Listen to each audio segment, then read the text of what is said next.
ഇവിടെ സമർത്ഥമായി 2-3 തെറ്റിദ്ധരിപ്പിക്കൽ വളരെ വിദഗ്ധമായി ചെയ്തിട്ടുണ്ട്.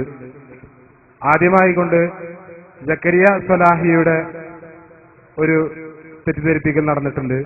അതുപോലെ തെറ്റിദ്ധരിപ്പിക്കൽ തന്നെയാണ്, ഞാൻ തെറ്റിദ്ധരിപ്പിച്ചല്ല.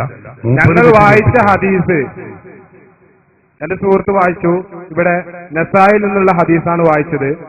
ആ ഹദീസിൽ ഊതി കെട്ടുക, കെട്ടിട്ട് കെട്ടുക, കല്ലിൽ ഊതി കെട്ടുക, അതിനെ പറഞ്ഞു. മന്ത്രിച്ചു ഊതിനെ കെട്ടുന്നതിനെ കുറിച്ചല്ല ഞങ്ങളിവിടെ പറഞ്ഞത്. അവിടെ ജക്കരിയ സ്വലാഹി വിശദീകരിച്ചത് ആയത്തുൽ കുർസി ഓതി മന്ത്രിച്ച് നൂല് കെട്ടി കഴുത്തിൽ മുറുക്കുക എന്നല്ല പറഞ്ഞത്, മറിച്ച് ഊതുക എന്നാ പറഞ്ഞത്. അപ്പൊ ഇവിടെ ഒരു സമർത്ഥമായ തെറ്റിദ്ധരിപ്പിക്കുന്ന നടന്നു. അപ്പൊ ഞങ്ങൾ ചോദിക്കുന്നത് ഊതി കെട്ടുക, കല്ലിൽ ഊതി അത് ഉപകാരം കിട്ടുമെന്ന ഉദ്ദേശത്തോട് കെട്ടുക. അതാണ് മഹാനായ ഇമാം സുയൂത്തി റഹ്മത്തുള്ളാഹി അലൈഹി തങ്ങളുടെ വിശദീകരണത്തിൽ, ആ ഹദീസിന്റെ വിശദീകരണത്തിൽ പറഞ്ഞിട്ടുള്ളത്. അപ്പോ ഇമാം സുയൂത്തിക്ക് തെറ്റുപറ്റിയ അല്ലല്ല, പ്രശ്നമുള്ളത് അപ്പൊ ഊതി കെട്ടുന്നില്ല. ഊതിനും കുഴപ്പമില്ല, ഏത് മന്ത്രിക്കിടുന്നതിന് കുഴപ്പമില്ല, കെട്ടിനും കുഴപ്പമില്ല. പിന്നെ എന്തിനാ കുഴപ്പമുള്ളത്? ഊതിയിട്ട് കെട്ടാൻ പറ്റുമോ എന്നുള്ളതാണ് അല്ലേ നല്ല ചോദ്യം. ആണെങ്കിൽ ആണെന്നാലും അല്ലെങ്കിൽ അല്ല എന്ന് പറയാം. ആണ്. അപ്പം ഊതാൻ പറ്റുമോ? ഇതാണ് ഇപ്പൊ അവരുടെ ചോദ്യം. ഓതിയിട്ട് വ്യക്തിയെ ഓതുന്നതിന് കുഴപ്പമില്ല. അതിനല്ലേ ഇവിടെ പറഞ്ഞത്. ഇയാളെ മൗലവിയല്ലേ പറഞ്ഞു, നിങ്ങൾ കേട്ടില്ലേ? ഈ ഡോക്ടർ സുബൈർ മൗലവി പറഞ്ഞ എന്താ? ഞാൻ ഓതുന്നു, ഓതിയിട്ട് ഊതുന്നു. ഏതിലേക്ക്? വെള്ളത്തിലേക്ക് ഊതുന്നു. ഊതിയിട്ട് അത് തെളിക്കുന്നു അല്ലേ? അതിന് ഏത് ഹദീസാണുള്ളത്? അതിങ്ങനെയാ തൗഹീദാകുന്നത്? നമുക്ക് മനസ്സിലാകുന്നില്ലല്ലോ. പിന്നെ അത് ഊരിയിട്ട് എങ്ങനെ കെട്ടുന്നത്? അതിനാ ഞാൻ നേരത്തെ തെളിവ് പറഞ്ഞു, നിങ്ങൾ അത് ശ്രദ്ധിക്കുന്നില്ല.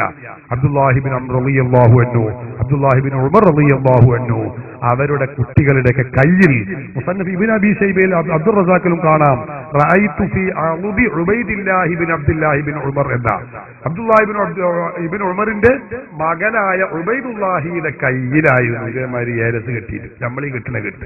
മനസ്സിലായോ? അത് ശിർക്കാണെങ്കിൽ മുത്തബിഉസുന്നയായ അബ്ദുല്ലാഹി ഇബ്നു ഉമർ ഈ ശിർക്ക് ചെയ്യുവോ, ചെയ്യിപ്പിക്കുവോ കുട്ടികളെ കൊണ്ട്? അപ്പൊ പൂർവിക മുസ്ലിമീങ്ങൾ ചെയ്തതാണ്. നിങ്ങൾ ഇങ്ങനെ ഒറ്റയ്ക്ക് ശിർക്കാണെന്ന് പറയാന്നല്ലാതെ ഹദീസിലൊന്നും അങ്ങനെ ഒരു ശിർക്ക് പഠിപ്പിച്ചിട്ടില്ല. ഊതുന്നതിന് കുഴപ്പമില്ല, കെട്ടുന്നതിന് കുഴപ്പമില്ല, മന്ത്രിക്കുന്നതിന് കുഴപ്പമില്ല, അത് കുടിക്കുന്നതിന് കുഴപ്പമില്ല, ഒരു കുഴപ്പവും ഒന്നിനുമില്ല. പക്ഷെ ശിർക്കിന്റെ വചനങ്ങൾ, ശിർക്കിന്റെ ആളുകൾ അവരുടെ മന്ത്രവും ഉച്ചാരണവും മന്ത്രനൂലും ഇറക്കൊന്നും പാടില്ല. അതിലാർക്കും തർക്കമില്ല. അത് മുസ്ലിംകൾ എല്ലാവരും അത് അംഗീകരിച്ചു വരുന്ന കാര്യവും ആകുന്നു. അപ്പോ ഇമാം സുയൂത്തി റഹ്മത്തുള്ളാഹി അലൈഹി പറഞ്ഞ മൻ തഅല്ലക ശൈഅൻ മിന തആവീദി, ഉറുക്ക് എന്നാണ് അതിനർത്ഥം. തആവീദ് പറഞ്ഞാലേ തമാഇമി എന്ന് പറഞ്ഞ ഏലസ്. ഇതൊക്കെ ശിർക്ക് കൊണ്ട് കെട്ടിയാലേ ഹറാം അല്ല ശിർക്കാവുള്ളൂ എന്ന് ഇമാം സുയൂത്തി പറഞ്ഞിട്ടില്ല.